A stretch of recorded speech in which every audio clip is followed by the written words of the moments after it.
Minhas queridas irmãs, meus queridos irmãos, boa tarde a todos. Boa tarde.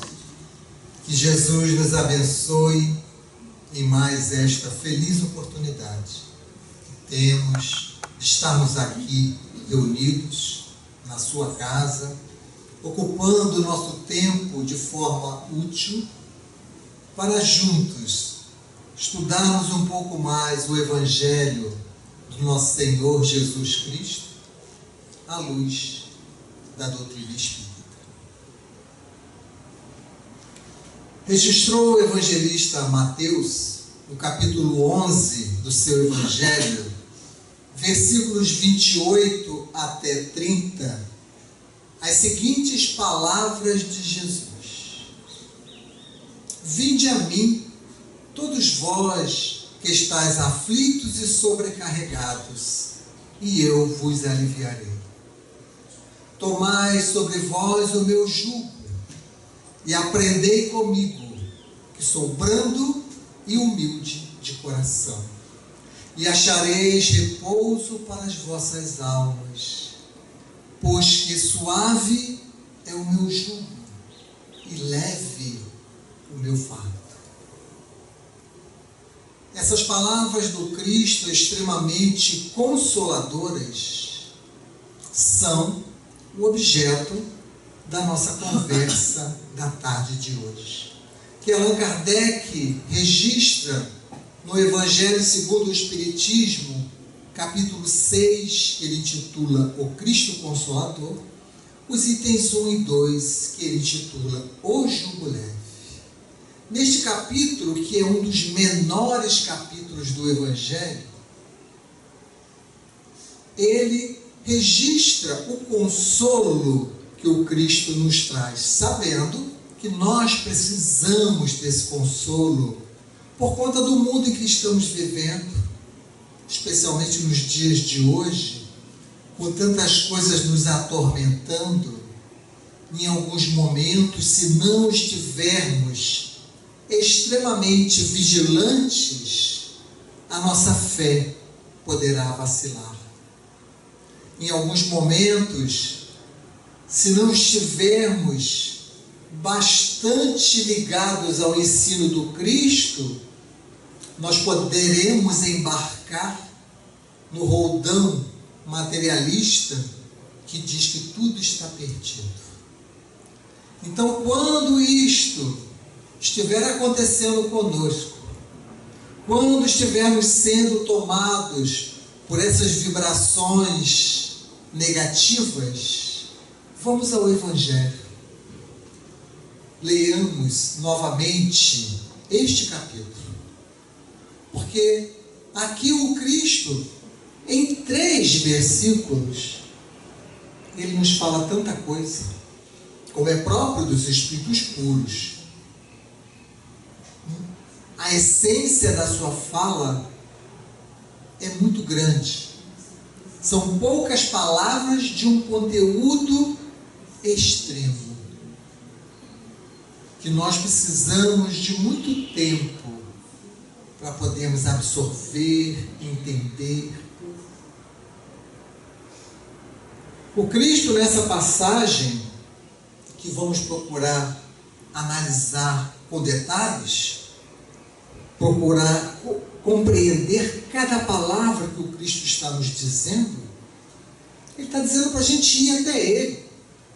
Como faz isso, Senhor? Quem? Todos? De que forma? Ele diz que vai nos aliviar. Mas só isso, Senhor? Não dá para resolver o nosso problema logo, em vez de aliviar? Por que aliviar? E tantas coisas que nós vamos perceber que em uma palavra há muita coisa para ser absorvida. Aprender comigo, ele diz.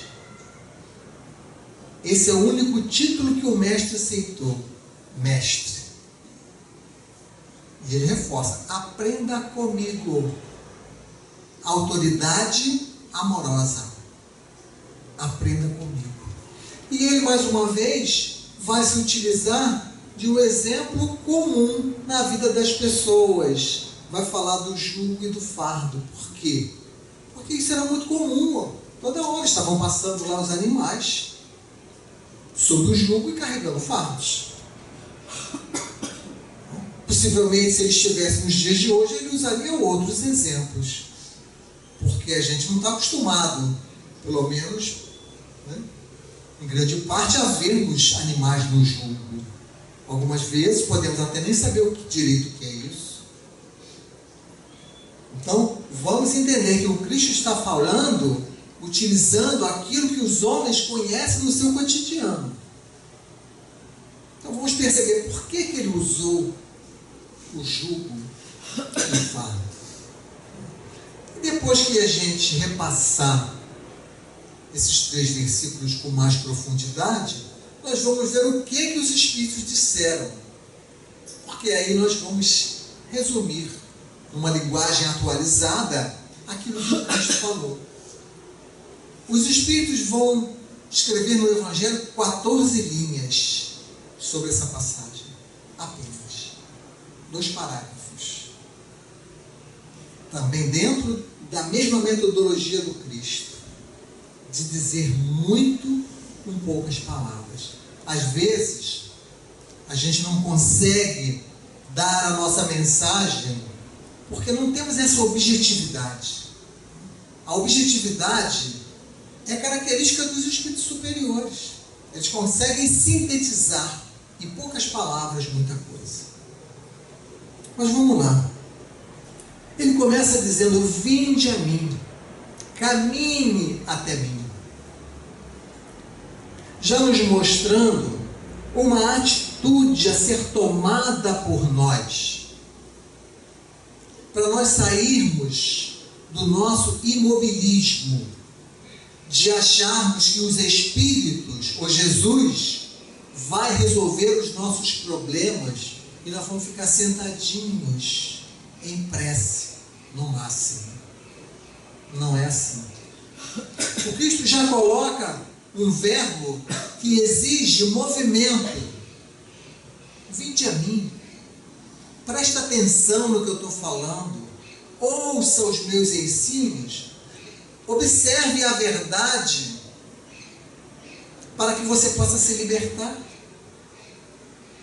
Vinde a mim. Exige vontade. Em todos que o Cristo se relacionou, com todas as pessoas que o Cristo se relacionou, ele exigia uma participação ativa da pessoa. O que você quer que eu faça? Você acha que você pode beber deste cálice que eu vou beber? A tua fé te salvou. Sempre envolvendo a pessoa no processo educativo. Porque é necessário que nós coloquemos a nossa vontade para haver a transformação. Ir ao Cristo é um convite à transformação. E sem a nossa movimentação, nada feito. Talvez o nosso histórico religioso, né, que já há milênios passamos por muitas religiões, seja da passividade. E a gente precisa agora, dentro da doutrina espírita, entender que é preciso sair desta atitude passiva, de ficar prostrado, de nos ajoelharmos e pedirmos solução para os nossos problemas, porque não é assim que as coisas acontecem. Por isso ele diz: levanta daí e vem até aqui, vem até mim.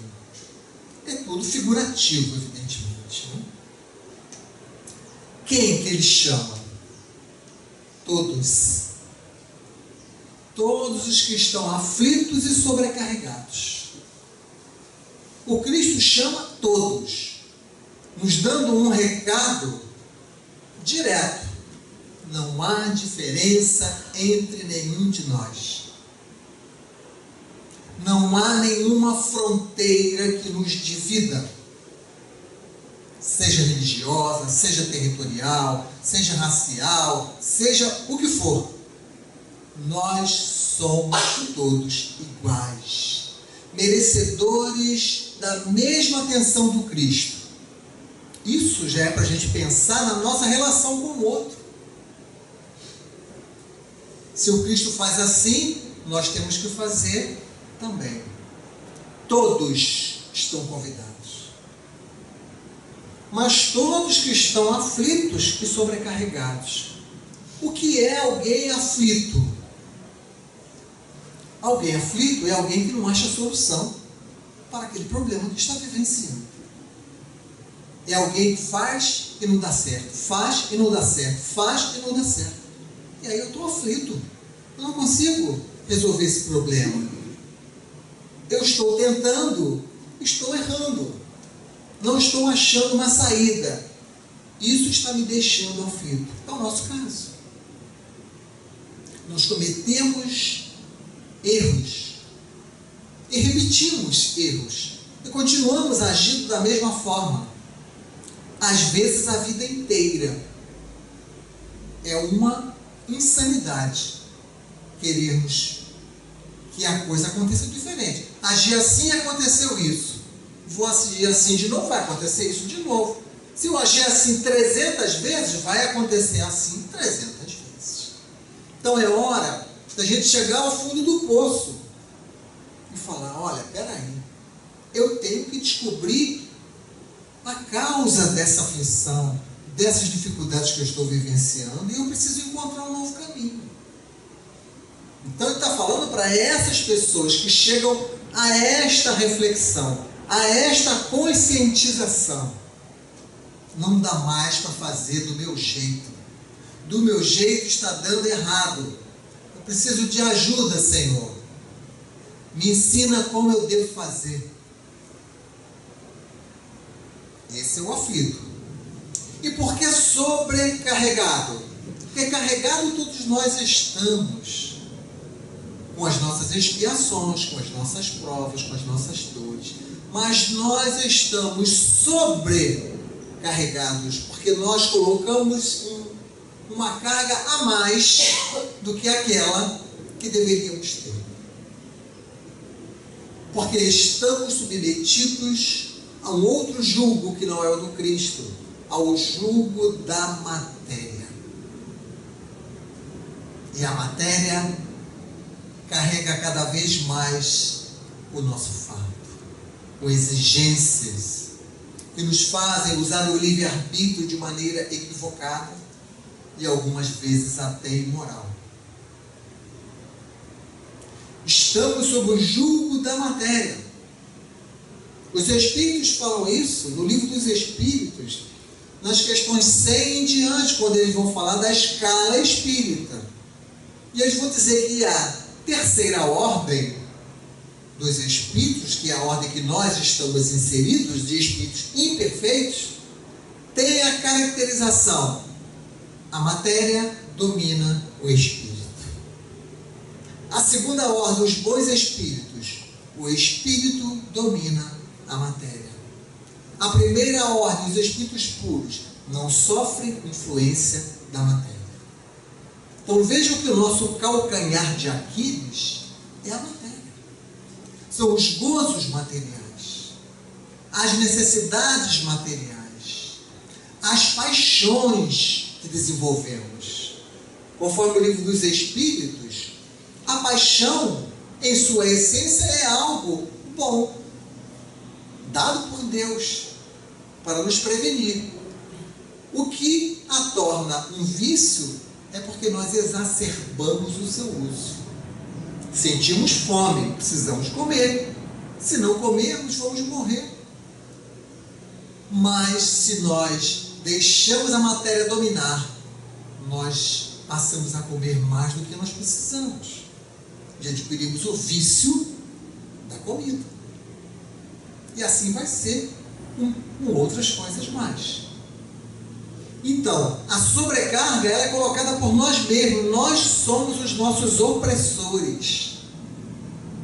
Não temos que culpar ninguém. Aflitos e sobrecarregados, que estamos usando o livre-arbítrio para satisfazer as coisas materiais e, consequentemente, sobrecarregando o nosso fardo. Essa é a explicação. Mas vejam que ele nos dá um consolo muito grande. E a gente passa batido quando ele fala: vós que estáis aflitos e sobrecarregados. Ah, Senhor, quer dizer que eu não sou aflito e sobrecarregado. Eu estou. É temporário. Ou é temporária a minha aflição e a minha sobrecarga. Porque na medida que eu compreender e tomar novos caminhos, a minha aflição vai acabar, a minha sobrecarga vai acabar. Que boa notícia! Então, o que estamos dizendo que é um estado transitório e que essa mudança depende de nós. Todos os que estáis aflitos e sobrecarregados, que eu vos aliviarei. Porque nem se ele quisesse, ele conseguiria resolver os nossos problemas. Ele não faria isso, porque sabe que estaria nos fazendo um mal. Porque os nossos problemas, nós precisamos resolver. A cura definitiva, ela só vem conosco. Então ele está prometendo para a gente o quê? Um alívio. Um momento de descanso, para que eu possa prosseguir. E eu encontrar a solução para os meus problemas. Assim é na casa espírita. A gente às vezes chega na casa espírita com a ilusão de que aqui nossos problemas serão resolvidos. Muitas vezes são, mas porque fizemos a nossa parte. Os espíritos não resolvem os nossos problemas. Eles nos fortalecem, eles nos indicam caminhos, eles nos mostram como resolver. E nós é que vamos resolver. Às vezes o problema vai continuar conosco. Nós vamos mudar a nossa forma de encarar aquele problema. Ele deixa de ser um problema. Ah, eu tinha uma relação difícil com aquela pessoa. Isso me trouxe à casa espírita. Quando eu chego aqui, eu aprendo coisas que me fazem continuar com aquela relação difícil, mas agora para mim já não é mais difícil, porque eu já compreendi. Então, é isso que o Cristo está prometendo. Alívio. Compreensão da dor. O alívio é compreender por que dói. Compreender de onde vem o sofrimento. Compreender que ele é bênção de Deus. A gente começa a ver a dor como uma grande aliada no nosso processo evolutivo. E aí a situação muda de figura. Eu não reclamo mais. E eu vou ter alívio.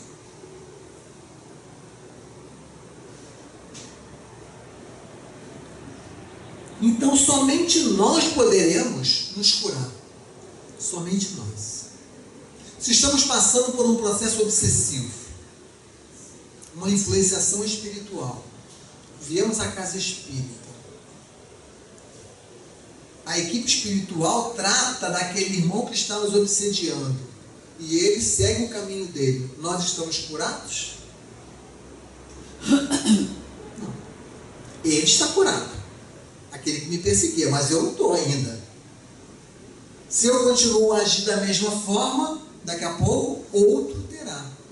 Então, se eu não mudo a minha postura, eu continuo só tocando de espírito obsessor.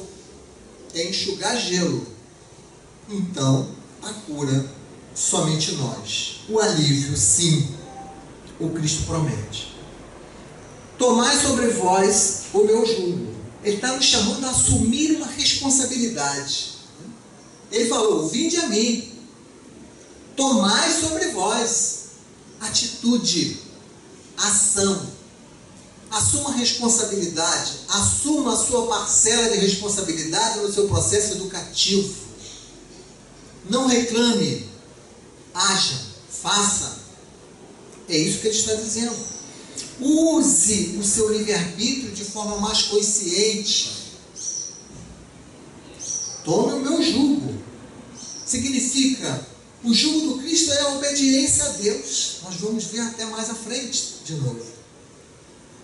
Obediência a Deus, às leis de Deus.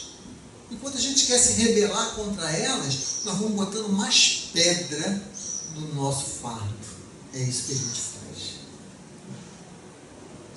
E aprendei comigo, que sou brando e humilde de coração. Aprender comigo porque a gente esquece desse detalhe. E a gente quer aprender com o outro. O Espírito na terra que tem condições de nos ensinar é o Cristo. Ele é o guia e modelo, conforme está lá no 625 do Livro dos Espíritos. E às vezes a gente quer aprender com alguém que já está muito na nossa frente, mas que ainda tem dificuldades. E a gente se desilude, às vezes até com a doutrina espírita. Esquecendo que aquele irmão ou irmã não é a doutrina espírita. Esquecendo que aquele outro representante de uma religião, um padre, um pastor, seja lá o que for, não é a religião. Então, a gente precisa ir ao Cristo, vinde a mim, aprendei comigo. É claro que existem muitos companheiros e companheiras que conseguem transmitir com fidelidade os ensinos do Cristo, mas tudo deve passar pelo crivo da razão. Se em algum ponto alguma coisa for discordante, nós não podemos aceitar, como esses próprios grandes nos dizem. Se em algum momento eu discordar dos ensinos de Kardec ou dos ensinos de Jesus, fique com eles. É assim que eles vão nos dizer. Então tome o meu jugo. Mas isso não pode ser por imposição. Isso tem que ser por vontade própria, por escolha. Caiu a ficha, entendi. É assim que eu devo fazer.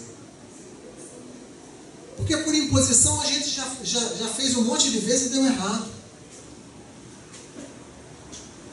Não adianta a gente ficar pagando penitências. Isso não vai resolver o nosso problema. A mudança é aqui dentro, o altar é aqui dentro. Não adianta a gente achar que qualquer sacrifício físico vai trazer algum benefício. É uma imaturidade que ontem nós aceitamos, mas hoje não podemos aceitar mais. E achareis repouso para as vossas almas. Alívio, repouso. Achareis, eu garanto, o Cristo está dizendo. Repouso quer dizer, é o momento em que você vai descansar para depois você continuar na luta. Percebe? Repouso, mas não é para o corpo não, é para a alma que ele promete. Porque a gente quer gozar das coisas materiais, então a gente quer repouso para o corpo.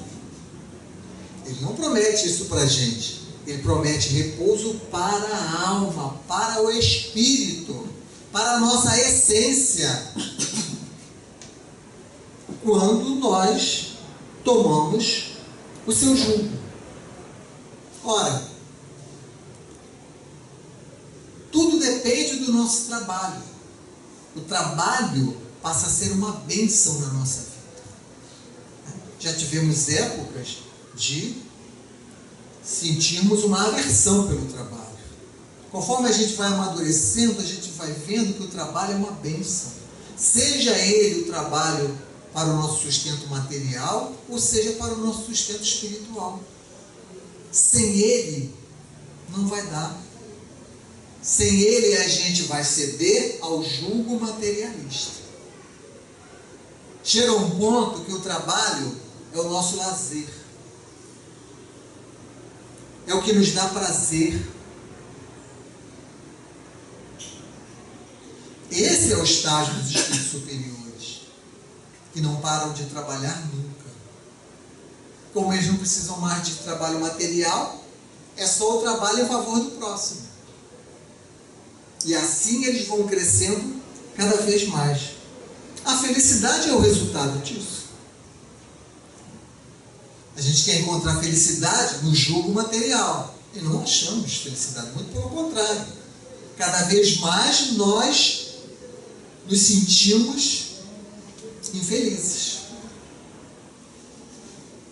Agora, quando nós passamos a nos dedicar ao trabalho, principalmente o espiritual, em favor de alguém, isso nos traz felicidade, prazer,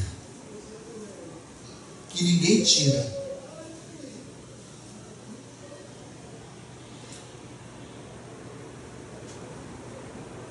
Porque o meu jugo é suave. E aí é o clímax da passagem. É o ponto máximo da passagem. Né? Onde ele vai falar dessa peça de madeira, que é o jugo, que ela é utilizada para prender dois animais, dois bois, por exemplo. Por quê? Para quê? Para que eles andem na mesma direção. Para que eles somem suas forças de maneira mais eficiente. E assim eles vão puxar o fardo com mais facilidade. Para isso é o jugo. Se não tivesse o jugo, o que ia acontecer? Um ia andar um pouquinho mais para lá, outro um pouquinho mais para cá, e a eficiência ia diminuir. Porque essa força ia ter uma componente que ia ser desperdiçada. Com o jugo não. É 100% da força do animal indo de encontro ao fardo. Os dois somam. Então o fardo é uma peça de madeira que é usada para dar a eficiência máxima ao carregar um fardo. E olha o que Jesus fala. O meu é suave. Porque a gente cede ao fardo materialista e esse fardo nos machuca muito. Nos faz sofrer muito. E qual é o jugo do Cristo? São as suas lições. É simples assim. Faça o que eu digo. Haja da forma como eu ajo, como eu exemplifico. Este é o jugo que vai fazer a gente sofrer menos. Então ele está dizendo que é suave, é agir como Ele, é nos atrelarmos a Ele. Olha o carinho, olha o consolo, olha o amor. Eu tenho um jugo, eu já estou aqui com ele no meu pescoço, tem um lugar vago aqui, ó. Estou te chamando para você ombrear comigo. É isso que o Cristo fala para nós. Ombreie comigo, que você vai ver que o meu jugo é suave. O meu jugo é forradinho de espuma, não vai te machucar. E você vai ver que você vai puxar o seu fardo com muito mais facilidade. Consolo, orientação pura. E o fardo é leve. Ora, o nosso fardo, são as nossas dores, os nossos problemas, as nossas imperfeições, as nossas provas, expiações, que todos temos. Mas quando nós agimos com rebeldia, quando nós agimos com reclamação, esse peso aumenta. Então aquela dificuldade que eu tenho de me relacionar, por exemplo, com uma pessoa,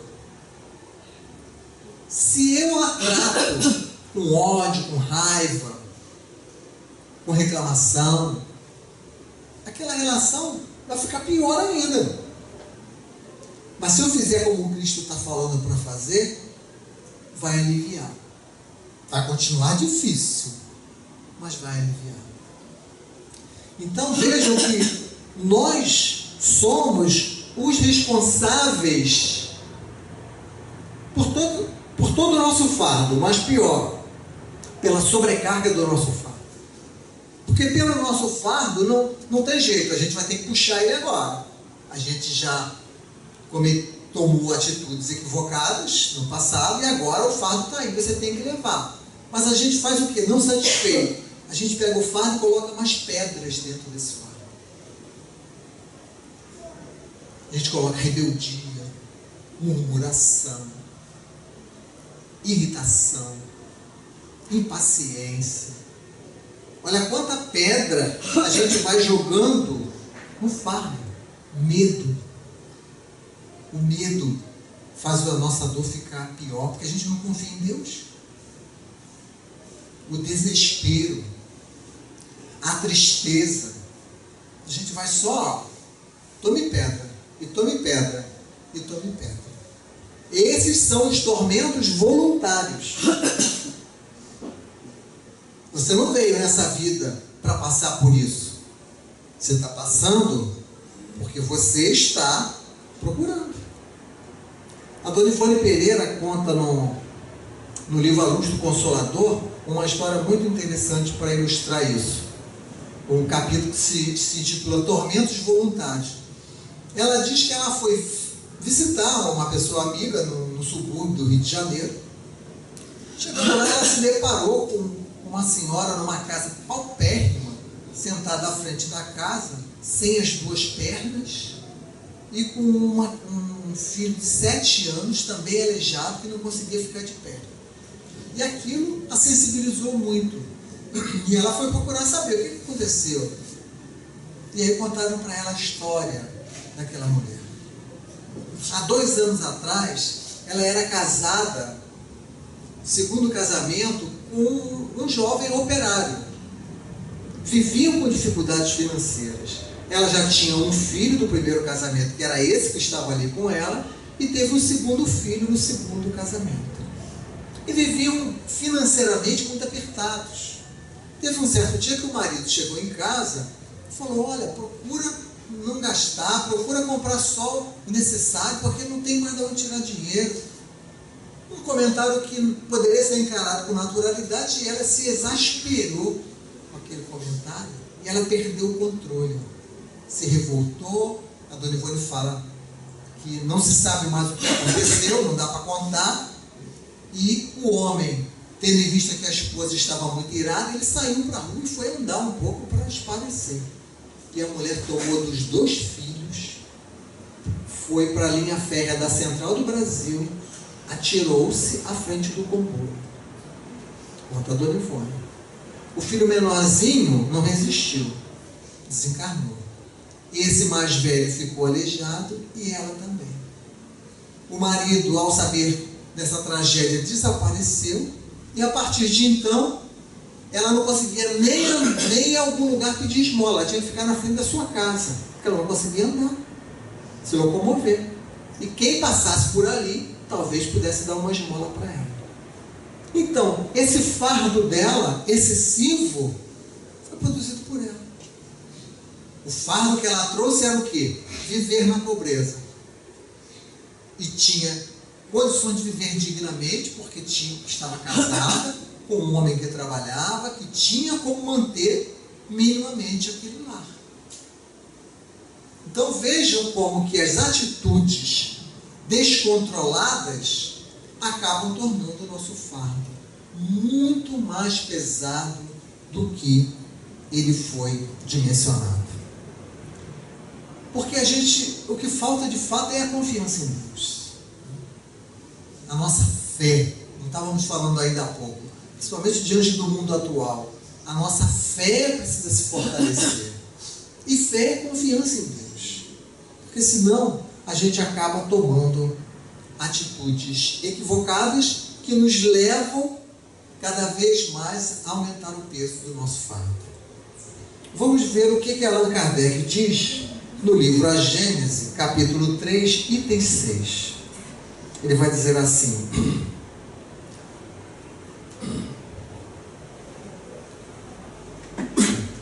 os males mais numerosos são aqueles que o homem cria por seus próprios vícios. O orgulho, o egoísmo, a ambição, a cobiça e seus excessos. E em todas as coisas, aí está a causa das guerras, das dissensões, das injustiças, da opressão, do fraco pelo forte, enfim, da maior parte das enfermidades. Colocamos aqui apenas um recorte desse trecho, né? Então ele está dizendo que o maior número, os males mais numerosos são aqueles que nós criamos. E às vezes a gente acha que é coisa de outra vida, e não é coisa de outra vida, é coisa dessa vida, por decisões que nós estamos tomando agora. É fácil a gente ver o que é evitável e o que é inevitável. Basta a gente parar para pensar, que a gente vai ver que tem males que nós temos na vida que foram proporcionados pelas nossas escolhas,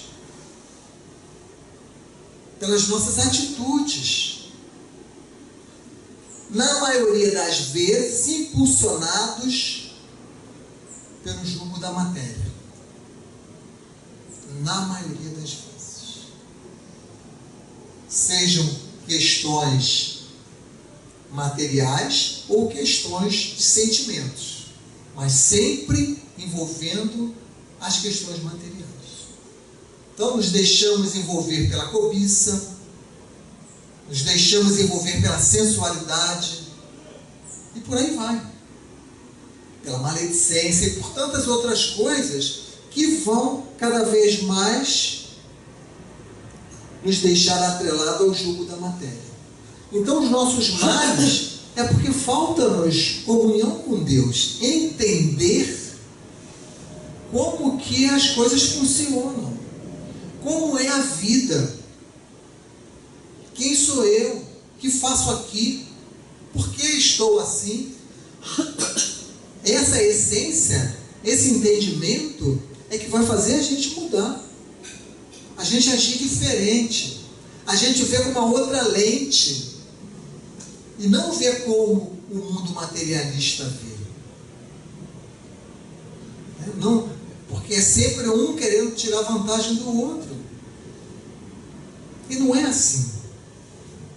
Ninguém será feliz assim. A nossa essência é o bem. Então o que o Cristo está falando? Tome o meu jugo. Siga os meus ensinos. Ah, Senhor, mas você não sabe a confusão que está na minha casa. Siga os meus ensinos em qualquer lugar, em qualquer situação, e você terá o seu fardo aliviado. Essa é a questão.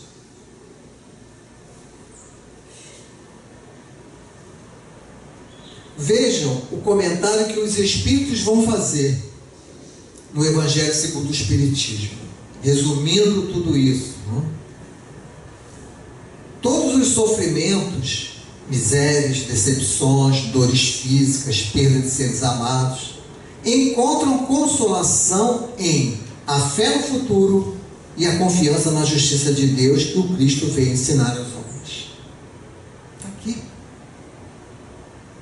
Todos os nossos problemas, misérias, decepções, perda de entes queridos, o que for, o problema que a gente tiver, ele encontra consolo aonde? Fé no futuro. Saber que isso não vai ficar sempre assim. E confiança na justiça de Deus. Se eu estou agindo bem e nesse momento não estou recebendo o bem, é porque tem alguma coisa atrás que eu preciso quitar. Mas vai chegar uma hora que eu só vou receber o bem. É desenvolver esta fé, como Paulo vai falar aos Hebreus. É a posse antecipada do que se espera. Olha que sabedoria de Paulo. É você possuir antecipadamente aquilo que você espera ter um dia. Perceberam como é profundo o que o Paulo está falando? Então, se a gente hoje vive envolto com a violência, é você se antecipar da posse da paz. Porque eu sei que essa violência vai passar. Eu sei que esse mundo é de provas e expiações. E eu sei que isso vai acabar uma hora. Eu confio em Deus. Confio nas suas leis. Então eu me entrego a Ele. E neste momento, com a violência me rodeando, eu consigo ficar em paz. Essa é a posse antecipada. Essa é a fé. Eu tenho um problema de saúde que os médicos disseram incurável. Ora, mas incurável é o corpo. Eu não sou o corpo. Eu vivo muitas vezes. Quando meu corpo morrer, eu continuarei vivo. Então, se Deus me deu esta doença, é porque eu estou precisando dela. Vou passar por ela, com força, com coragem, com resignação, e vou me apossar já da saúde que terei amanhã. E aí você vai viver com saúde, apesar do corpo doente. Percebe a sabedoria do apóstolo Paulo? A fé é a posse antecipada do que se espera. É a forma de demonstrar aquilo que não se vê, vai dizer aos Hebreus, capítulo 11, versículo 1. Primeira carta aos Hebreus. É uma forma de eu demonstrar aquilo que eu não estou vendo. Isso é fé. É essa fé que a gente tem que cultivar para o nosso fardo ficar leve. É essa fé. E nós vamos concluir lembrando de um trecho do livro Paulo Estevão, de Emmanuel, na psicografia de Chico Xavier, quando Saulo, após a sua transformação na estrada de Damasco, ele estava passando por um momento de muito desespero, de muito desânimo. Tentava falar para os seus amigos sobre o Cristo e era recebido de forma extremamente negativa. Seu pai o renegou, seus amigos desapareceram. Não tinha amigos, não tinha parentes, não tinha dinheiro, não tinha mais nada, só dificuldades. E teve um certo dia que ele estava com o fardo pesando demais, desanimado. E ele tinha uma missão, uma tarefa a cumprir. Quando se tornasse Paulo de Tarso, e Saulo naquele dia estava entregando os pontos, perdendo as forças. Mas o Cristo lhe dava o suporte necessário e lhe dava a Estevão e Abigail. Estevão, aquele que ele apedrejou, mandou apedrejar, e Abigail, aquela que era sua noiva, para lhe acompanhar e erguer o seu ânimo.